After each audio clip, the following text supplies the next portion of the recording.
सफल हुआ है उन्हीं का जीवन, जो तेरी चरणों में आ चुके हैं, उन्हीं की पूजा हुई है पूर्ण, जो तेरी चरणों में आ चुके हैं।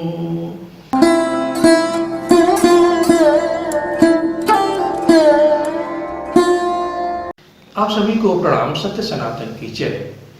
ईश्वर की असीम अनुकंपा से, गुरु महाराज के असीम अनुकंपा से हम सभी लोगों को आज भगवत चर्चा करने का परम सौभाग्य प्राप्त हो रहा है। गुरु वंदना कर लेते हैं। बंदो गुरु पदकंज, कृपा सिंधु नर रूप हरि, महामोह तम पुंज, जासु बचन रविकर निकर।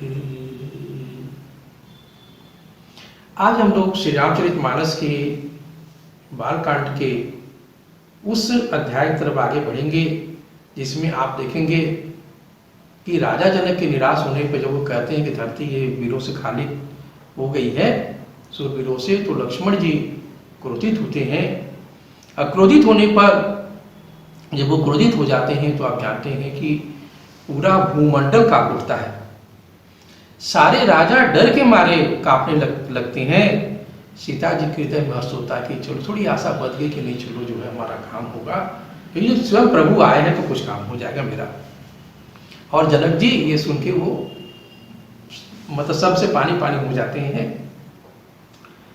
फिर प्रभु श्री राम प्रेम पूर्वक लक्ष्मण जी को इशारा करते रहे, भाई अभी तुम बैठो चुप मार के, उनको अपने पास बैठा लेते हैं।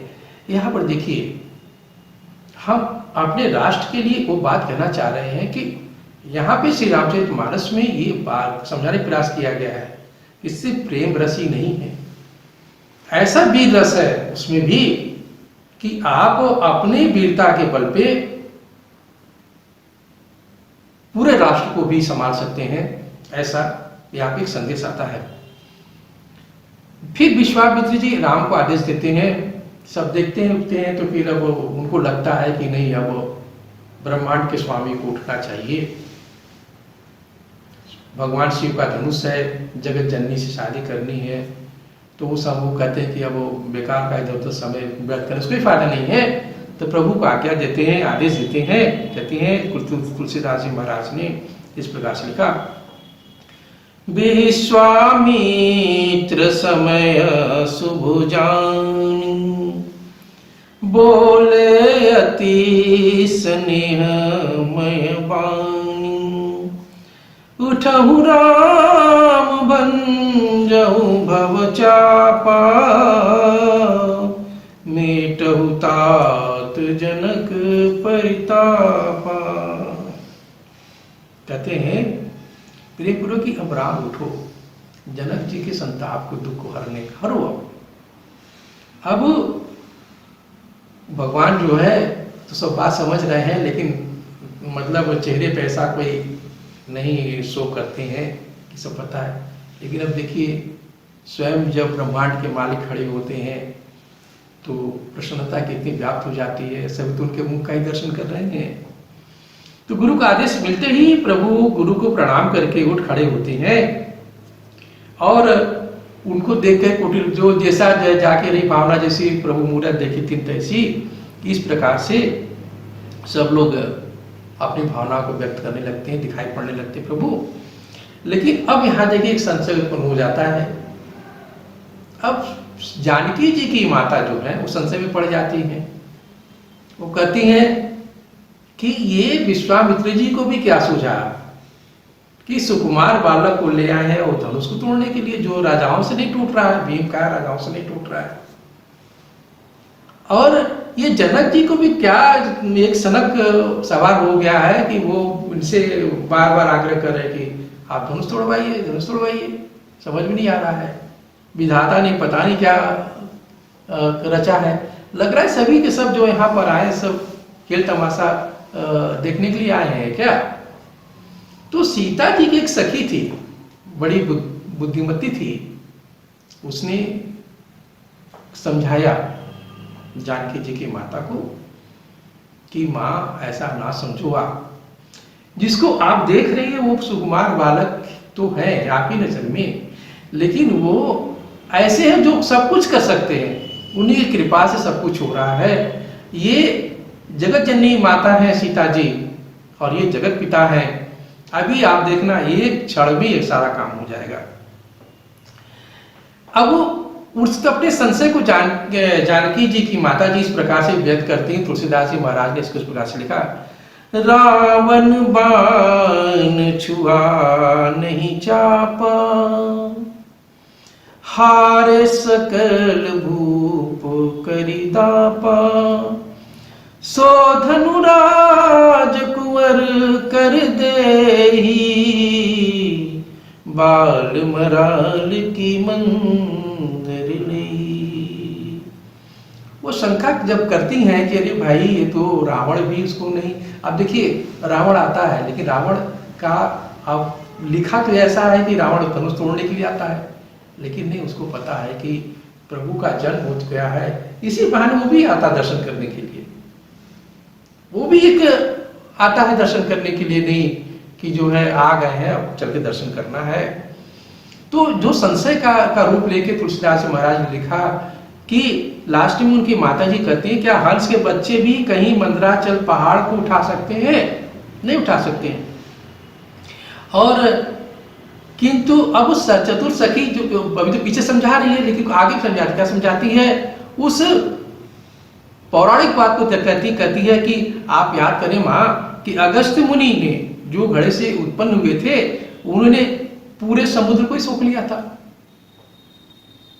जब छोटा सूर्य जो आप देखते हैं जब उदय होता है तो रात्रि का अंधकार अपने आप खत्म हो जाता है। जिसके बस में ब्रह्मा विष्णु महेश है वो साक्षात यहाँ बैठे हुए हैं।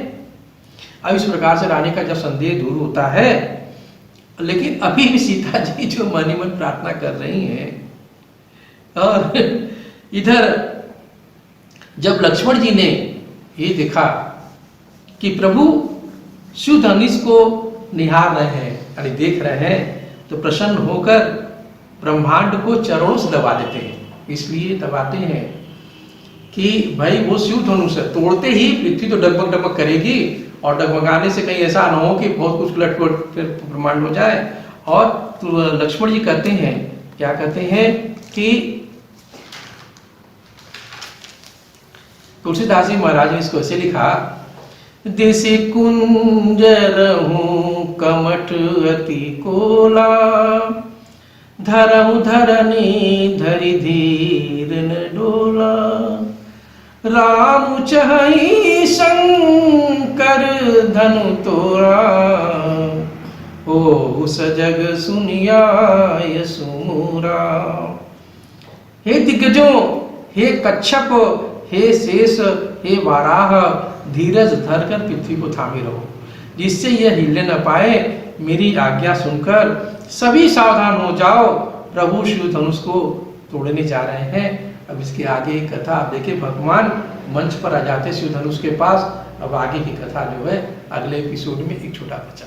सफल हुआ है उन्हीं का जीवन, जो तेरी चरणों में आ चुके हैं, उन्हीं की पूजा हुई है पूर्ण, जो तेरी चरणों में आ चुके हैं।